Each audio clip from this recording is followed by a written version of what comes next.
Madame, Monsieur, bonsoir. Très heureuse de vous retrouver. Voici les titres de l'actualité de ce lundi.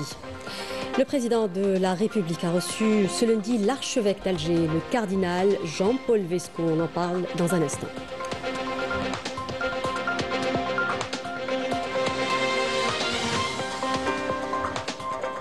L'actualité ce lundi marquée par la rentrée universitaire 2025-2026, retour sur les vœux de réussite du président de la République, adressé aux étudiants, aux professeurs et à tous les travailleurs du secteur.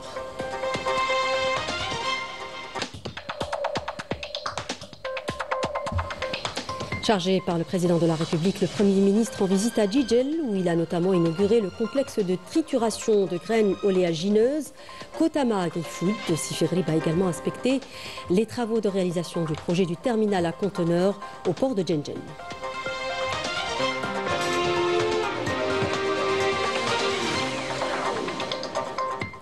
Coup d'envoi ce lundi de la nouvelle rentrée universitaire. Depuis Tissimsilt, plus d'1 800 000 étudiants reprennent les cours. On fera immersion au pôle estudiantin d'Al Afroun dans la ville de Blida, qui compte cette année plus de 7090 étudiants inscrits.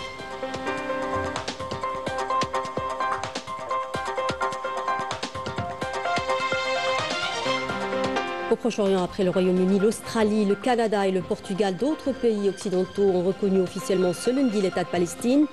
Sur le terrain, la position de l'entité sioniste se durcit. Le génocide continue avec une soixantaine de martyrs ce lundi.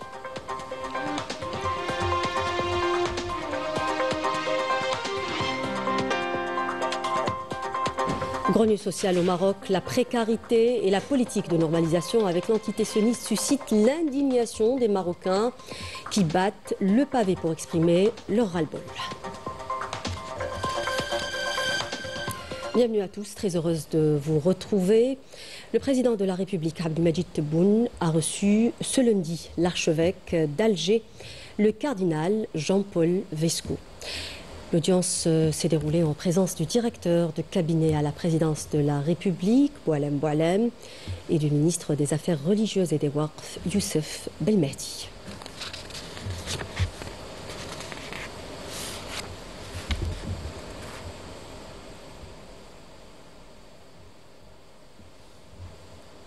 Je le disais en préambule, dans un message à l'occasion de la rentrée universitaire, le président de la République, Abdelmadjid Tebboune, souhaite plein succès à tous les étudiants au sein des universités, instituts et écoles supérieures dans toutes les régions du pays, ainsi qu'aux professeurs et à tous les travailleurs du secteur de l'enseignement supérieur et de la recherche scientifique. Gloire à nos martyrs et vive l'Algérie, conclut le président de la République dans son message. Chargé par le président de la République, le Premier ministre Sifri effectue aujourd'hui une visite de travail dans la wilaya de Jijel. Sur place, le Premier ministre a procédé à l'inauguration du complexe de trituration de graines oléagineuses Kotama Agri-Food, accompagné du ministre de l'Intérieur, des collectivités locales et des Transports et du ministre de l'Industrie.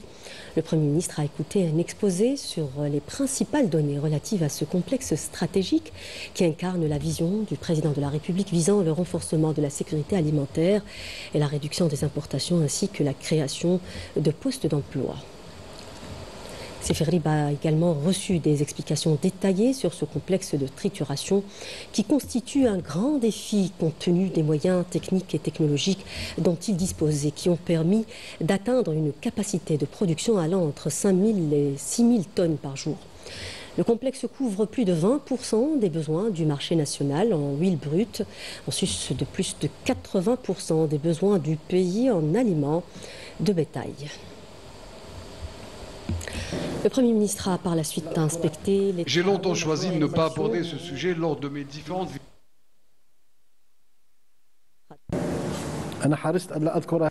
J'ai longtemps choisi de ne pas aborder ce sujet lors de mes différentes visites à ce complexe, lorsque j'étais à la tête du ministère de l'Industrie, mais aujourd'hui il est temps de le dire. Ce projet n'avait été réceptionné qu'à hauteur de 20%. Le plus grave est que les virements bancaires ont été effectués à hauteur de 68 ou 69% et transférés vers l'étranger.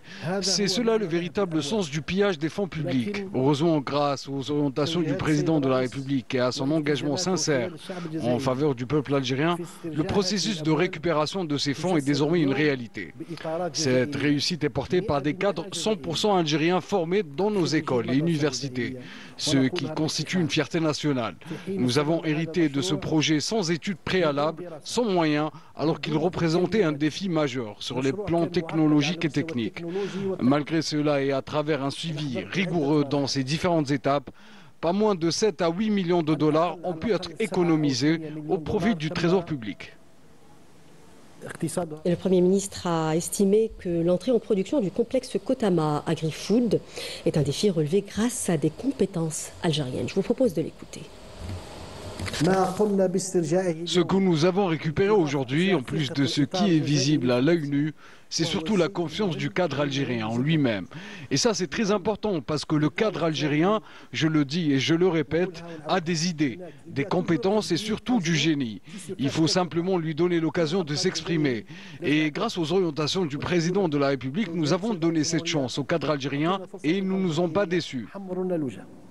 Le Premier ministre a par la suite inspecté les travaux de réalisation de la deuxième tranche du projet du terminal à conteneurs au port de Djenjen, un des plus grands ports de la Méditerranée, un support logistique pour promouvoir les exportations algériennes. Le Premier ministre est également revenu sur l'instruction du président de la République de réaliser un quai destiné à l'exportation du ciment. Pour ce faire, il a insisté sur l'accélération de la récupération des espaces existants au niveau du port en consacrant 20 hectares pour les privés et les investisseurs afin de construire des silos de stockage destinés à l'export.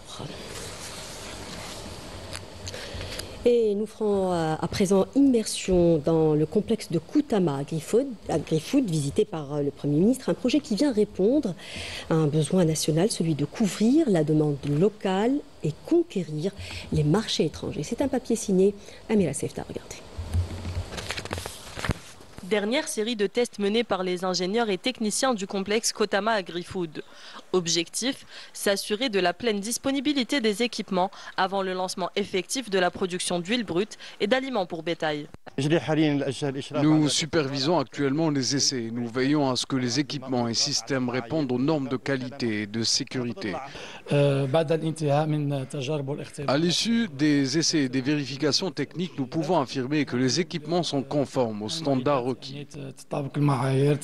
Un projet qui figure parmi les plus importants investissements en appui au secteur agricole. L'État mise sur son entrée en service pour couvrir une part significative des besoins nationaux en huile végétale brute issue du soja.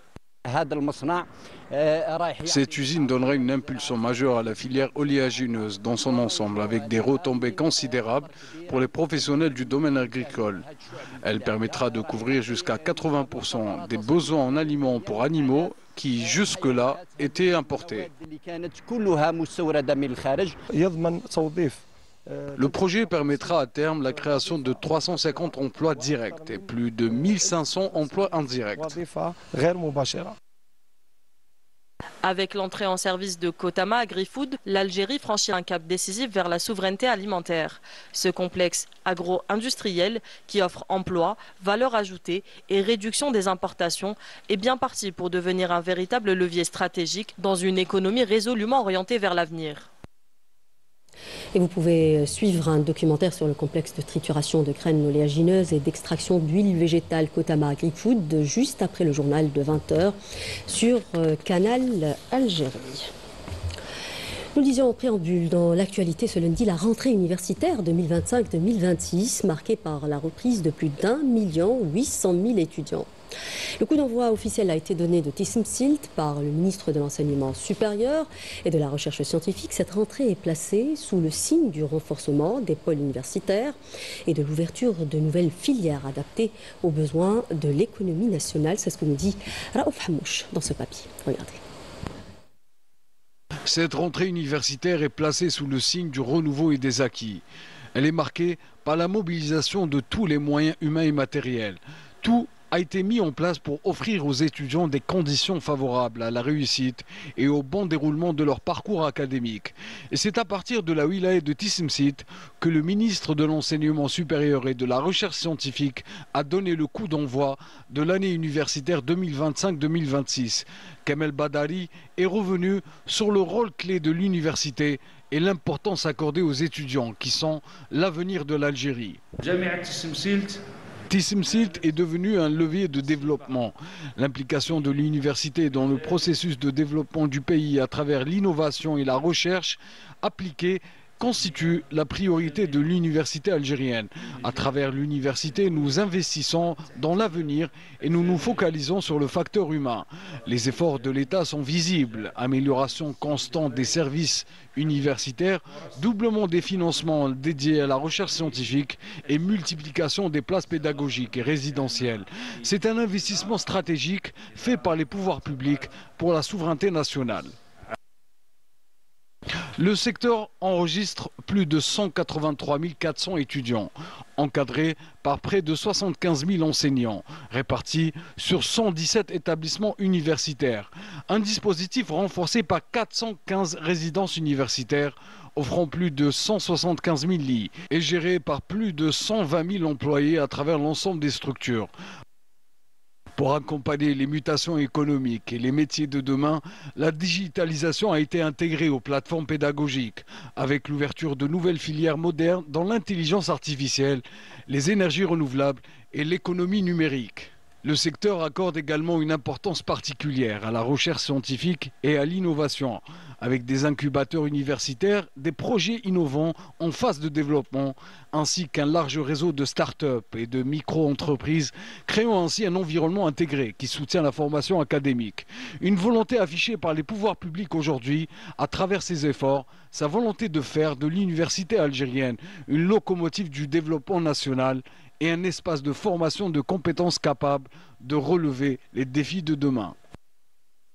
Entrée universitaire au pôle estudiantin d'Al Afroun dans la ville de Blida, qui compte cette année plus de 7090 étudiants inscrits. La grande nouveauté de cette année, la réception d'une annexe de l'ONS, l'école supérieure des enseignants, avec 535 places pédagogiques systématiquement recrutées à la fin de leur cursus. Naïm El Walish était sur place. Regardez. La rentrée universitaire 2025-2026 débute ce lundi avec une grande nouveauté au pôle estudiantin d'Al Afroun près de Blida. C'est qu'une annexe de l'école supérieure des enseignants a été fraîchement créée pour recevoir des étudiants relevant du secteur du sud-ouest du pays. Ces parcours ouverts à Blida cette année sont une aubaine pour la wilaya de Blida, mais aussi ça va soulager considérablement l'ENS d'Alger. L'avantage, c'est que la direction de l'éducation ici de Blida a déclaré des besoins sur 5 ans et 6 ans, et ce sont justement ces besoins que l'université va essayer de pourvoir et va essayer donc de combler et d'honorer d'ici 5 ou 6 ans. Notre établissement offre pas moins de 535 places pédagogiques relevant du primaire et du secondaire, lesquelles pourvoiront respectivement 585 profs dans le primaire et 140 dans le secondaire. L'enseignement concerne les langues arabes, français et italien, ainsi que l'histoire géo. Spécialisé dans les langues, les sciences humaines, Sciences Po et droit, ce pôle accueille 7090 étudiants, toutes spécialités confondues. Le nombre d'étudiants inscrits dépasse cette année les 7000, tandis que l'ensemble des étudiants du campus se chiffre à 30 000 à travers les 4 universités. La nouveauté cette année, c'est la création de 1000 places pédagogiques, ce qui va alléger sensiblement certaines de nos salles. Il y a également la création prochaine d'un village universitaire avec plusieurs infrastructures telles que la poste, les assurances, la santé, les offres sociales et la restauration. C'est dans la dynamique d'améliorer la performance globale du secteur que s'inscrit cette rentrée universitaire à travers laquelle il est question d'accéder à la numérisation, la modernisation des infrastructures ainsi que le renforcement des capacités d'accueil. C'est parti donc pour une nouvelle année universitaire. Le secteur de l'enseignement supérieur a connu ces dernières années un saut qualitatif, l'exemple à Tissemsilt, avec ce progrès considérable réalisé notamment dans le domaine de la recherche scientifique et technologique. L'université de cette wilaya a déployé de grands moyens pour encourager l'innovation à travers les nombreux projets de recherche réalisés par des étudiants. Majda Jahmoud. Au sein de l'université de Tissemsilt, l'ingéniosité et la créativité se transforment en réalisations concrètes. Au cœur des laboratoires universitaires, un nouveau savoir-faire prend racine, la fabrication de produits cosmétiques bio. Les étudiants transforment plantes aromatiques et médicinales en huiles essentielles, crèmes, savons et soins capillaires 100% naturels. Des initiatives qui conjuguent valorisation du patrimoine végétal de la région et esprit entrepreneurial. Le parc de Tnit El-Had est connu pour la diversité de ses plantes aromatiques et médicinales. Notre matière première provient de la forêt El Meddad. Notre but est de puiser dans cette richesse naturelle et de développer les recherches dans ce domaine pour produire des médicaments, par exemple. La forêt abrite une biodiversité rare, riche en plantes médicinales aux vertus thérapeutiques reconnues. C'est un potentiel unique à exploiter. Nous avons recensé plus de 140 espèces de plantes médicinales et aromatiques dans la wilaya de Tism Silt. Autre exemple de réussite d'étudiants créatifs et ambitieux. Kherdine a choisi de lancer sa propre start-up spécialisée dans les domaines des finances et de la bourse, avec l'audace de transformer ses rêves en solutions pour demain. Quand nous avions commencé, nous étions de simples étudiants avec des moyens limités. Puis nous avons trouvé des partenaires qui ont cru en notre idée. Nous avons cherché par la suite des investisseurs pour financer le projet. Cette start-up, créée par des étudiants et diplômés de l'université algérienne, est devenue depuis la première start-up à être introduite en bourse en Algérie. Grâce aux orientations du ministère de l'Enseignement supérieur et de la Recherche scientifique, nous avons pu créer un environnement favorable à l'émergence de ces start-up et micro-entreprises. Et nous irons encore plus loin pour exploiter le potentiel de ces étudiants. La jeunesse algérienne porte donc en elle l'énergie et le potentiel capables de façonner l'avenir économique et scientifique du pays.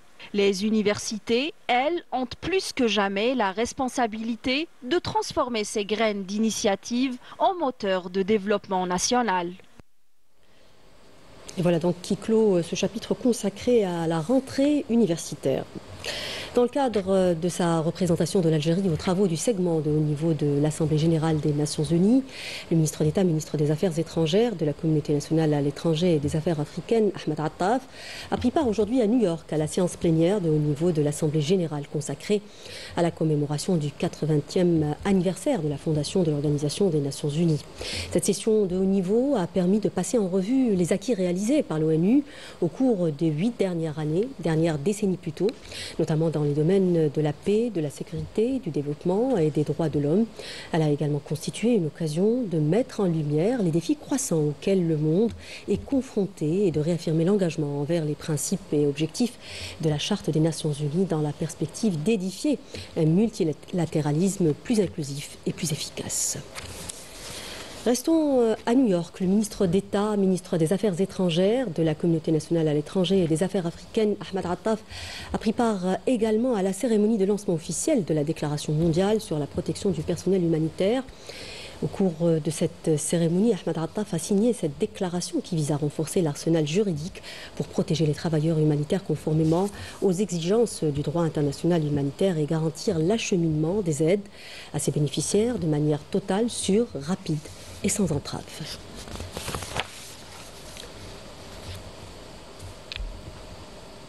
Première sortie du ministre de la Communication, Zohair Bouamama, depuis sa nomination à la tête du secteur de la communication.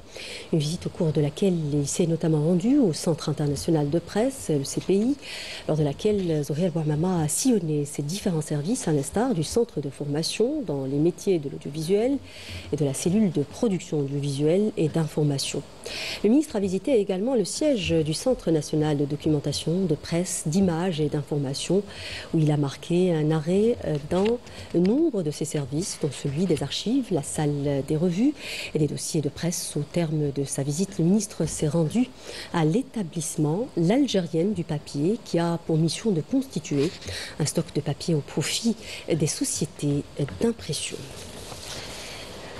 À l'étranger, au moins 60 Palestiniens sont tombés en martyrs ce lundi, suite à des tirs et des bombardements des forces d'occupation sionistes sur diverses zones de la bande de Gaza. Des martyrs et de nombreux blessés sont restés bloqués, sont sous les décombres. La situation humanitaire s'aggrave encore avec la mise hors service de plusieurs infrastructures médicales, ce qui prive les Palestiniens de Gaza des soins essentiels. C'est le compte-rendu de Raouf Hamouche. Regardez. Dans une nouvelle scène de destruction, l'occupant sioniste poursuit sa stratégie de terre brûlée, transformant Gaza en un véritable champ de massacre. Les immeubles s'effondrent, les bombardements frappent le nord de la ville et s'étendent jusqu'au cœur de Sabra, sans relâche, ciblant les civils et les déplacés. Chaque frappe laisse derrière elle son lot de martyrs et de blessés, plongeant des familles entières dans le deuil.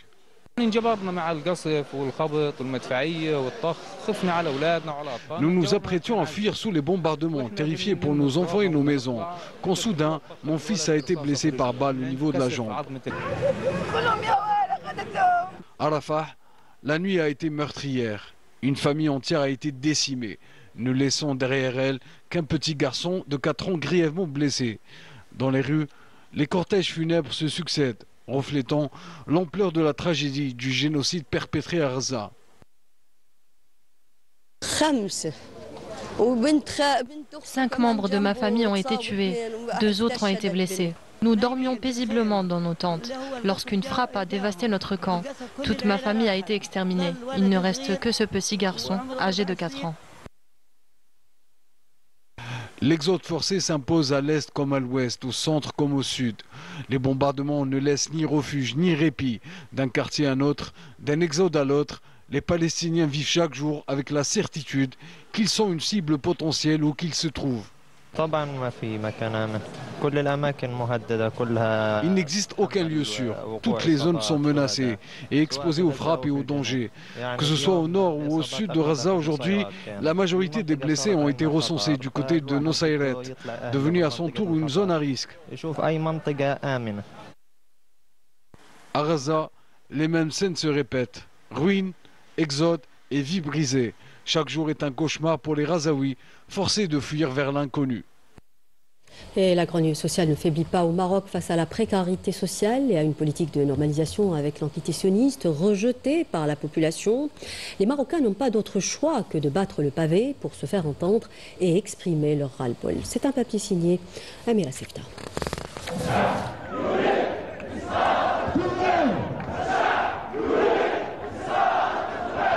Depuis plusieurs mois, les rues marocaines vibrent au rythme des manifestations. Depuis octobre 2023, de vastes mobilisations populaires se succèdent à travers les grandes villes du pays. Rabat, Casablanca, Fès, Tanger, Agadir ou encore Marrakech. Des milliers de Marocains, toutes générations confondues, descendent dans la rue pour dénoncer ce qu'ils qualifient d'agression sioniste contre la bande de Gaza et réaffirment leur soutien au peuple palestinien. Le mot d'ordre est clair, non à la normalisation avec l'entité sioniste. Derrière ces mobilisations, le Front marocain de soutien à la Palestine, mais aussi des partis politiques, des syndicats ainsi que des associations de défense des droits humains. Les manifestants réclament la fermeture du bureau de liaison sioniste à Rabat, ainsi que l'annulation des accords signés avec l'entité sioniste depuis la reprise officielle des relations en décembre 2020, des accords de coopération militaire et économique. Au cœur des critiques, le régime du Merzen. Les manifestants l'accusent d'afficher une solidarité de façade avec les Palestiniens, tout en poursuivant en coulisses ses partenariats stratégiques avec l'oppresseur sioniste. Une contradiction qui ne cesse d'alimenter la colère populaire.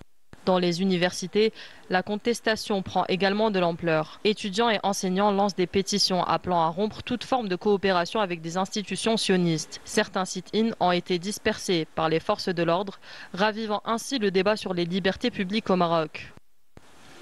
Des images fortes qui rappellent une réalité persistante. Malgré la position officielle du gouvernement, une grande partie de la société marocaine reste profondément attachée à la cause palestinienne et défend son droit à l'indépendance et à l'autodétermination.